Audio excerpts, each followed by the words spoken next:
오늘은 자기 감정을 억제하지 못하는 선지자 요나라고 하는 제목으로 은혜의 시간을 좀 나눠보고자 합니다.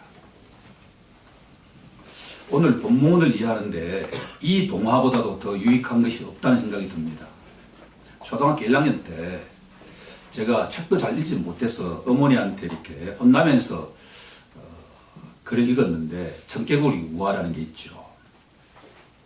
엄마 청개구리와 아기 청개구리가 살았는데 이 아기 청개구리가 워낙 엄마 말씀을 안 듣다가 동으로 가라 그러면 서로 가고, 일하라 그러면 놀고, 놀자 그러면 일하고, 이렇게 했습니다. 아이들이 부모님의 말씀에 철저하게 반대로 갈 때 화병이 걸리죠.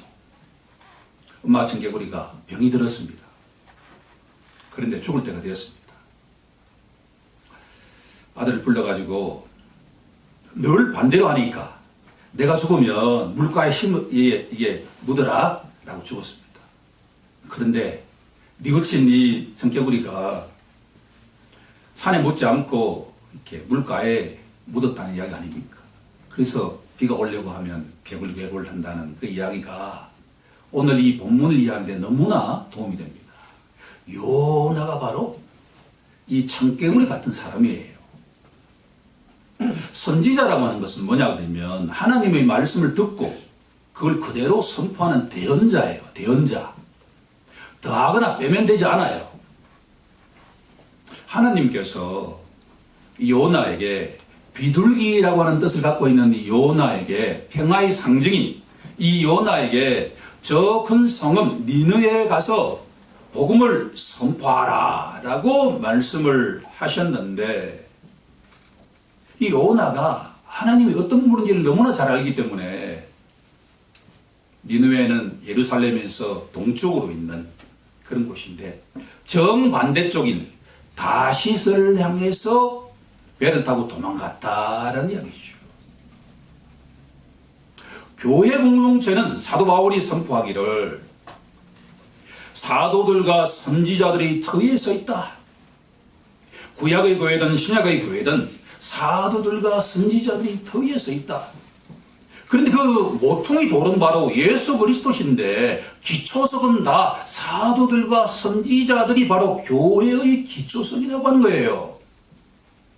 그런데 구약 성경 가운데 가장 이상한 선지자가 한 명 있는데 요나라고 하는 사람입니다.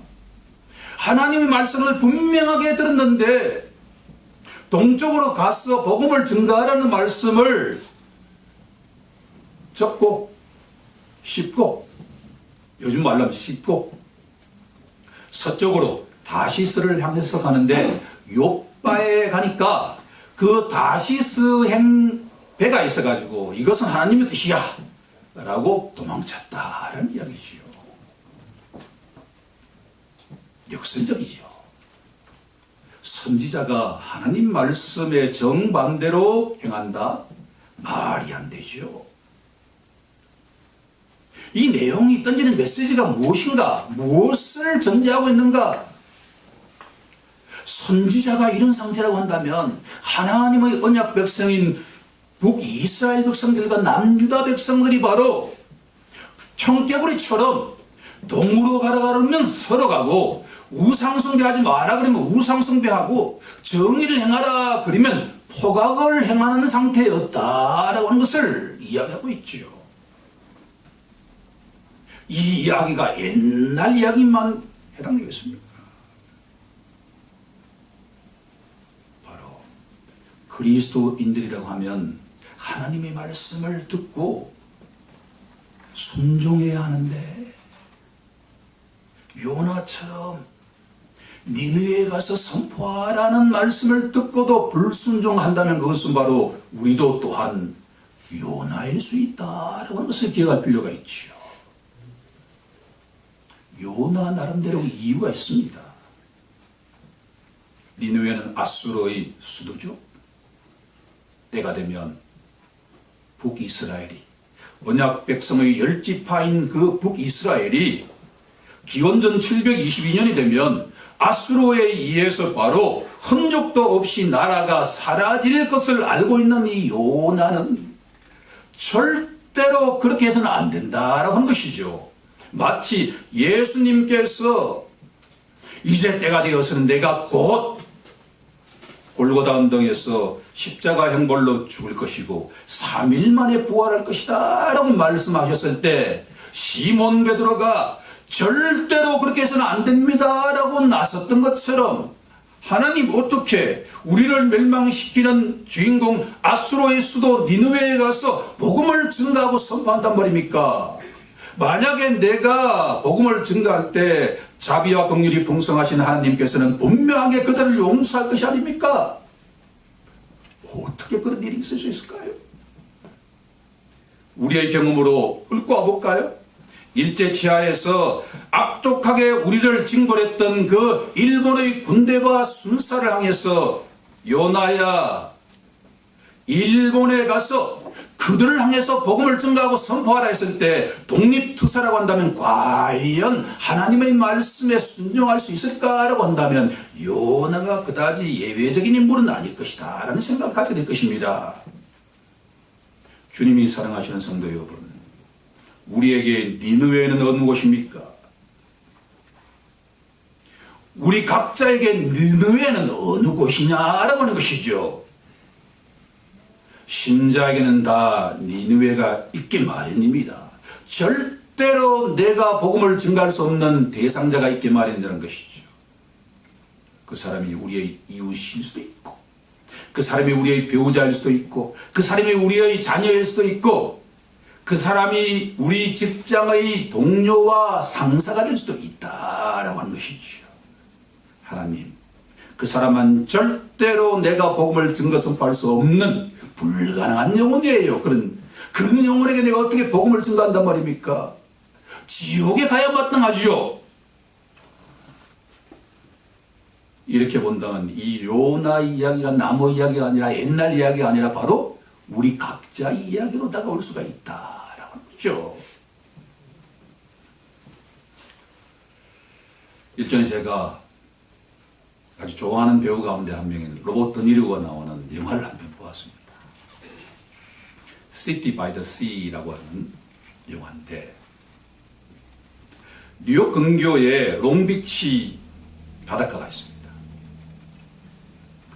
이 로버트 드니로가 형사로 나오는데 그 아들하고 어린 시절에 에덴 동산처럼 너무나 즐겁게 보냈던 비치예요. 그런데 아내와의 관계 속에서 이혼을 하게 되고 그 이후에 사랑하는 이 하나뿐인 아들을 만나지 못하게 됩니다. 그런데 이 아들이 성장해가지고 사춘기가 되니까 아버지에 대한 반항심이 있게 되죠. 미국 풋볼 선수였는데 고등학교 우승도 하는 히어로 중에 히어로인데 어느 순간부터 마약을 손대기 시작합니다. 그리고 결국 살인사건을 일으키는 것과 같은 범인이 되죠. 묘하게도. 이 사건을 담당한 사람이 바로 아버지인 로버트 드니로죠. 결국은 마지막에 경찰들과 대치하는 가운데 이 아버지와 아들이 대화를 하는 장면이 클라이맥스입니다. 그때 아들이 이렇게 아버지에게 요청합니다. 내가 풋볼 선수였을 때 그렇게도 내가 잘 나갈 때 내가 아버지를 그렇게도 기다렸는데 왜 오지 않았느냐는 것이죠. 왜 한 번도 오지 않았냐는 거예요. 아버지는 왜 나에게 사랑한다는 이야기를 한마디도 하지 않았느냐는 이야기죠. 내가 그 사람을 죽이지 않았다는 것을 아버지는 믿느냐라고 하는 거예요. 아버지로서.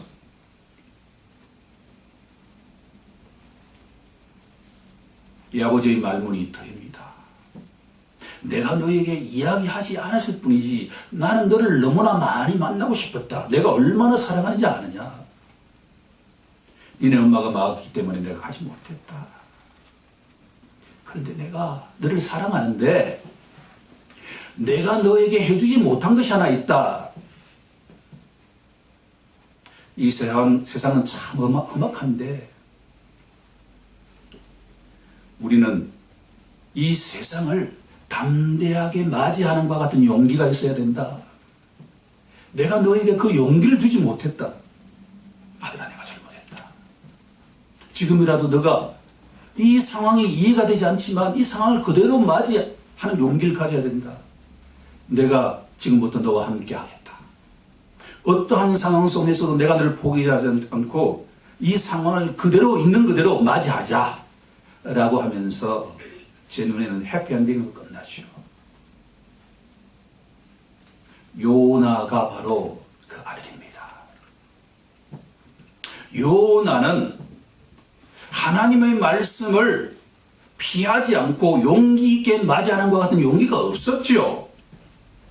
내 생각대로 절대로 니느의 백성들에게는 복음을 증거할 선포 대상도 아니라고 생각했죠. 우리에게도 그런 일이 있지 않겠습니까? 이 사람은 절대 아니야, 이건 아니야 라고 생각이 가득 차 있는데 아버지께서 너가 가서 증거하라 라고 할 때 과연 우리는 내가 원하지 않는 그 상황에 용기 있게 맞이할 것 같은 용기가 있습니까? 주님이 사랑하시는 성도 여러분, 우리 모두는 어떠한 상황에 직면하더라도 담대하게 그 상황을 맞이하는 용기 있는 자가 되길 간절히 소망합니다.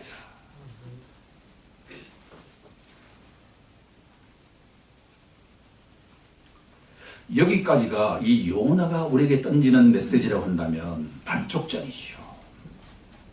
예수님께서 복음서에서 요나서를 인용하면서 뭐라고 하냐 그러면 여기 요나보다 더 큰 이가 있다 라고 선포하시죠. 여기 요나보다 더 큰 이가 있다.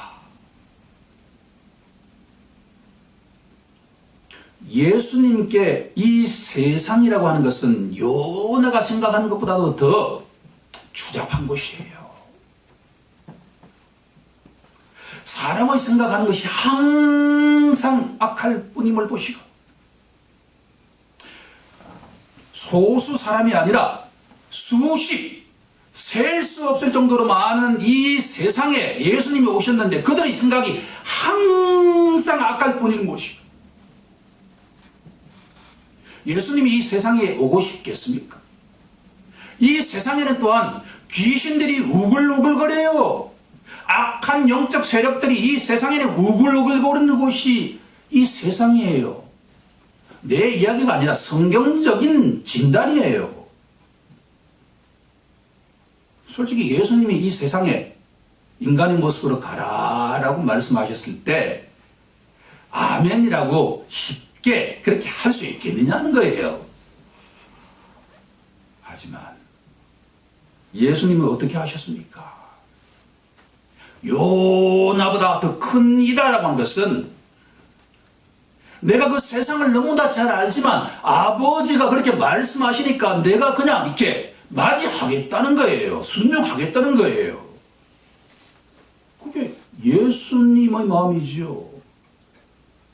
요나는 자기 생각과 다를 때 도망쳤어요. 로봇 드니르 아들처럼. 예수 믿는 자는 절대로 자기 생각과 말씀이 다르더라도 도망가서는 안 됩니다.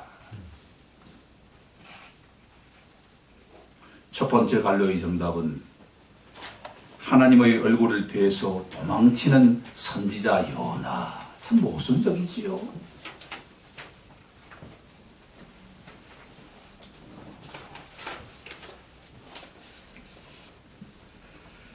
목회자로서 즐거움은 대표기도 하는 자의 입술 속에서 시편 139편의 그 고백이 나온다는 것도 참 즐거움이지요. 약속하지 않았는데 다윗은 이렇게 고백합니다. 내가 주의 영을 떠나서 어디로 가면 주의 앞에서 어디로 피하리까? 요나가 저 서쪽 그 다시스로 아무리 피한다 하더라도 하나님을 피할 수가 없어요. 우리가 변화되는 환경에 용기 있게 맞이해야 되는 것은 뭐냐 그러면 하나님이 피할 수 없기 때문입니다. 우리가 어디로 간단 말이에요? 하나님의 얼굴을 피해서. 예수님은 요나보다 더 크신 이유가 아무리 어려운 환경 속에서도 아버지와 함께 하신다는 것을 아셨기 때문에 용기 있게 맞이했다는 것 기억하는 우리 모두가 되길 간절히 소망합니다. 두 번째, 사랑하는 아버지는 이 엇나가는 청개구리 같은 요나를 방치하지 않으시고 요나에게 교훈을 주기 위한 환경을 조성하십니다. 3절에 보시니까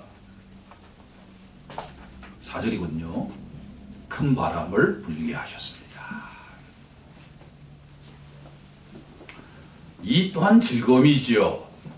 우리가 찬송을 하는데 이 구절과 관련되어 있는 찬송을 부른다는 게 얼마나 기쁨이 있는지요. 우리가 약속하지도 않았어요. 큰 바람을 일으키시는 주권자 하나님께서 요나가 도망치고 있는 그 바다에 큰 폭풍을 일으키셨습니다. 배가 깨질 정도의 바람이라고 하니까, 폭풍이라고 하니까 이 뱃사람들이 화들짝 놀라죠. 전무후무한 폭풍이니까. 그래서 이 뱃사공들이 평생 뱃사람들이 바다에서 잔뼈가 굵었는데 이 폭풍에는 살아남을 수가 없다는 것을 판단한 다음에 자신들이 믿고 있는 신들에게 모두 외쳤습니다. 살려달라.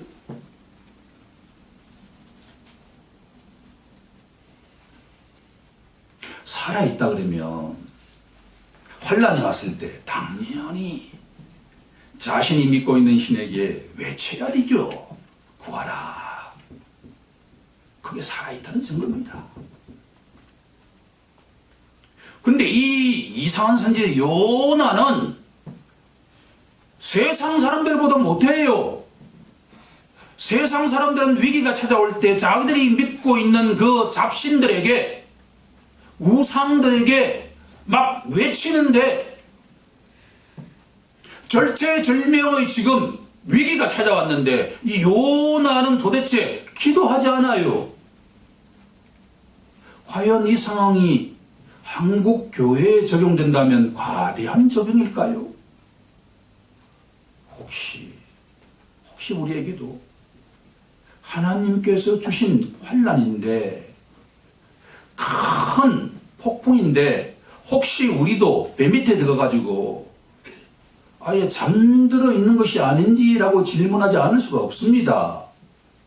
세상 사람들도 못하는 이 선지자, 혹시 우리 크리스찬이라고 하면서 우리가 세상 사람들은 자기들이 믿는 신에게 강구하고 있는데 우리는 과연 하나님께 강구하고 있느냐라고 질문한다면 요나의 모습이 바로 우리 모습일 수 있지 않습니까? 그렇죠. 한국 사회에 이렇게 큰 재앙을 주신다고 가정할 때 과연 우리가 아버지께 진짜 외치고 있는가라고 질문한다면 반성하지 않을 수가 없죠. 그렇죠? 그런데 보다 중요한 것은 무엇을 기도하느냐라고 하는 내용이겠죠.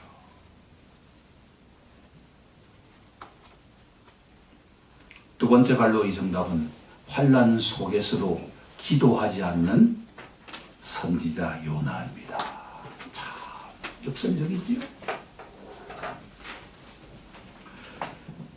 하나님의 얼굴을 피해서 도망가는 선지자도 참 이해가 되지 않지만, 더구나 환난 속에서도 아버지께 기도하지 않는 그 선지자는 사실 이름값을 하지 못하죠.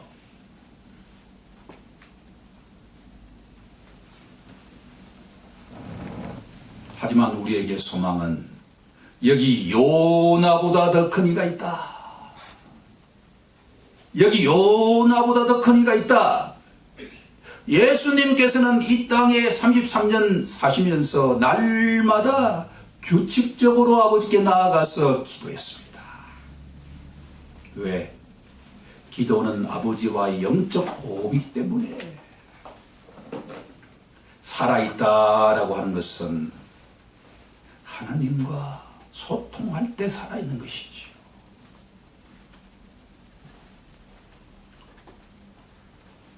며칠 뒤면 예수님께서 십자가 형벌을 져야 할 그 순간이 다가왔습니다. 내일이면 하나님의 독생자가 이 땅에 오신 유일한 목표인 우리 각자의 허물과 죄를 대신 지시기 위한 그 상황 속에서, 절체절명의 위기 속에서 겟세마네의 기도가 나오지 않습니까?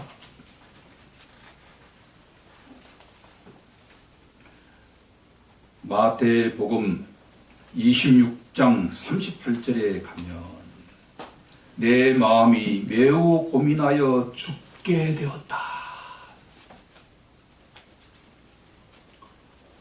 저는 이미 예수님 말씀이 무슨 말인지 정확하게는 잘 모르겠습니다.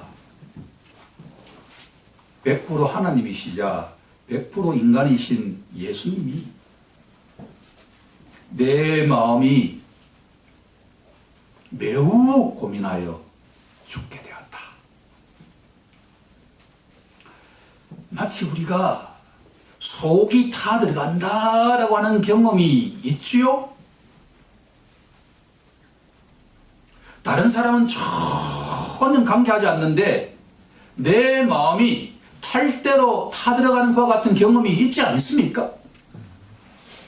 그 마음이 예수님의 이 마음이 무엇인지를 알게 하기 위한 기회일까요?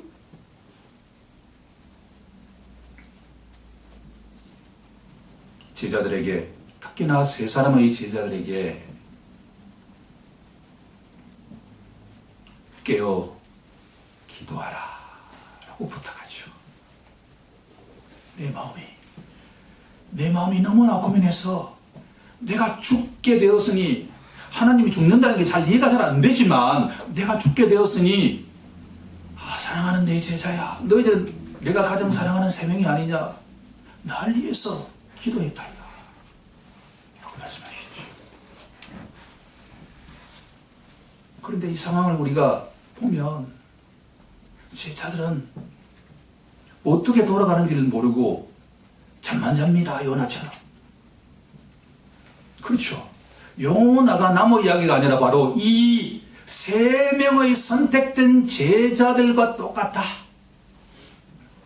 너희가 1시간도 날 위해서 기도하지 못하느냐.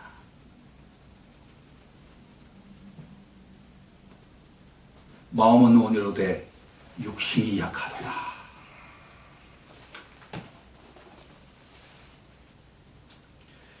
마가복음 14장 38절에 흥미로운 말씀을 하시는데, 시험에 들지 않기 위해서 깨어 기도하라 라고 말씀하시죠. 깨어 기도하는 이유는 예수님을 위해서 기도하는 것이 아니라, 알고 보니까 너희들이 시험에 들지 않기 위해서는 깨어 기도해야 된다라는 말씀이지요. 아버지, 이 잔을 아버지는 다 가능하시오니 옮겨주시면 좋겠습니다. 아마 우리가 언어로 표현할 수 있는 이 상황은 내가 아버지와 분리된다는 게 불가능하지 않습니까? 삼일체 하나님 가운데 제2인 내가 죽는다는 게 내가 도저히 감당이 안 된다는 거예요. 지성적으로, 실존적으로. 하지만 마지막에 이렇게 기도하지 않습니까? 아버지 내 원대로 마시고 아버지 원대로 되기를 원합니다. 나는 솔직하게 그러니까 이 잔을 거두어 주는 게 나의 현재 마음인데, 왜? 아버지가 분리될 수가 없는 존재인데 내가 수용해야 하니까. 하지만 내 원대로 마시고 아버지 원대로 되길 원하나이다 라고 기도하죠. 요나와 너무나 다른 기도 아닙니까? 그렇죠? 그래서 예수님의 말씀은 요나보다 더 큰 이가 여기 있다. 이 세상의 기도의 모델은 예수님이죠. 날마다 기도하시면서도 내 뜻대로 되는 것이 아니라 아버지 뜻대로 되길 원합니다. 그게 기도의 모델이지요. 그렇게 본다면 우리의 기도는 가야 할 길이 멉니다. 하지만 소망적이죠. 내주하신 성령께서 그렇게 우리를 인도해 가고 계시기 때문에 너무나 소망적이 아닙니까? 마지막 세 번째로 넘어가 보도록 하겠습니다.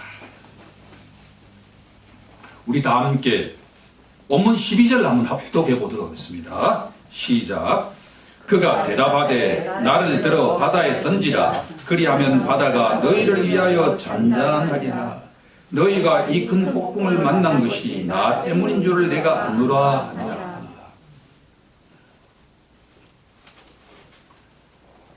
이런 친구들은 솔직히 뭐예요? 옆에 가가지고 꿀밤 하면 주고 싶은 그런 친구 아닙니까? 너무 잘 알아요. 아버지 하나님이 어떤 분인지 너무나 잘 알아요. 이 구절 묵상하는데 효녀 심청이가 생각나지 않습니까? 그렇죠. 그런데 효녀 심청이와는 다른 거예요. 이 본문 속에 있는 요나는 뭐냐 그러면 청개구리보다도 못해요. 왜? 고집불통이니까. 내가 죽으면 죽을지언정 내 목에 칼이 들어와도 나는 절대로 니느웨에 가서 복음을 증가할 수 없다라고 하는 메시지예요. 이게 혹시 우리 마음속에 내가 예수 믿고 난 뒤에 나는 구원받았기 때문에 내가 어떻게 행동해도 아버지는 나를 용서해 주실 거야, 나를 천국으로 인도해 주실 거냐라고 생각한다면 요나와 비슷한 자입니다. 저는 요나가 어떻게 된지 모릅니다. 성경이 침묵했기 때문에 저도 침묵하죠. 이 요나의 행동은 뭐냐 그러면 아버지가 자비와 긍휼이 풍성하신 하나님이기 때문에 내가 어떻게 해도 하나님은 용서하실 거야 라고 생각하고 있죠. 오늘 우리가 다루지 못하는 2장에 가면 요나가 기도를 하죠. 조만간 2장에 대한 요나 기도의 문제점이 무엇인지를 다룰 수 있는 기회가 올 것입니다. 세 번째 갈로의 정답은 끝까지 불순종하는 선지자 요나입니다. 끝까지 불순종하는 선지자. 패러독스죠? 선지자가 어떻게 끝까지 불순종할 수 있을까요?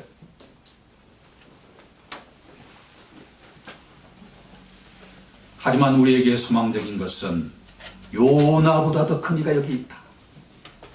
예수님께서는 바로 골고다 언덕에서 십자가 형벌까지 철저하게 순종하셨다라고 하는 거죠. 이 내려놓음이라고 하는 것은 뭐냐 그러면 아버지로부터 일시적으로 분리된다고 하는 것도 내려놓는 겁니다. 아버지 뜻에. 삼위일체 하나님이 어떻게 분리된다는 게 저는 지성적으로 이해가 가지 않지만 아무튼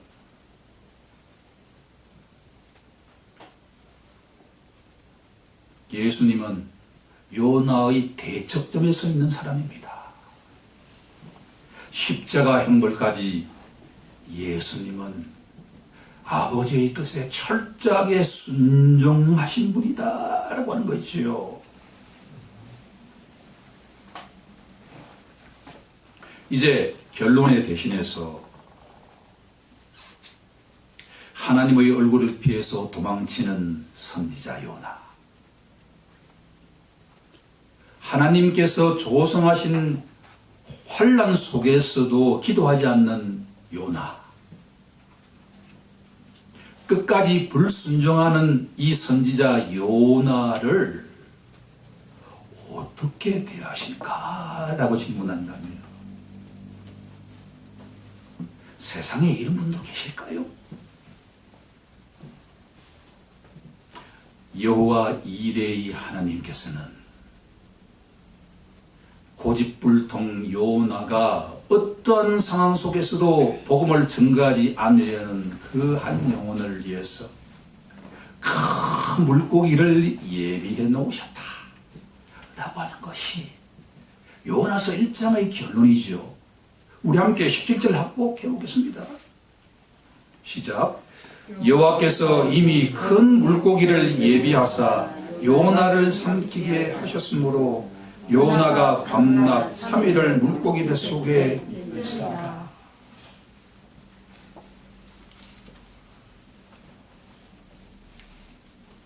이것이 바로 복음인 줄로 믿습니다. 아무런 자격 없는 이 요나까지도 하나님께서 택한 백성이기 때문에 자신의 선지자로 부르셨다는 그 이유 하나만으로 바로 요나를 위해서 큰 물고기, 구원의 방주를 예비해 놓으시는 아버지 하나님. 이것보다 더 긍휼과 자비가 풍성하신 분이 계실까요?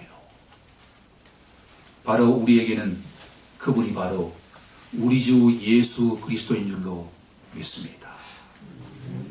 우리가 어떤 상황에 처하더라도 하나님의 은혜에 의하여 믿음으로 말미암아 제사함과 영생을 얻은 기독교 신자들에게는 예수 그리스도 안에 하나님의 놀라운 긍휼과 자비가 가득가득 담겨 있다는 것을 믿음으로 고백하면서 날마다 주님 앞에 은혜의 자리 나아가는 우리 모두가 되길 간절히 소망합니다. 기도하겠습니다.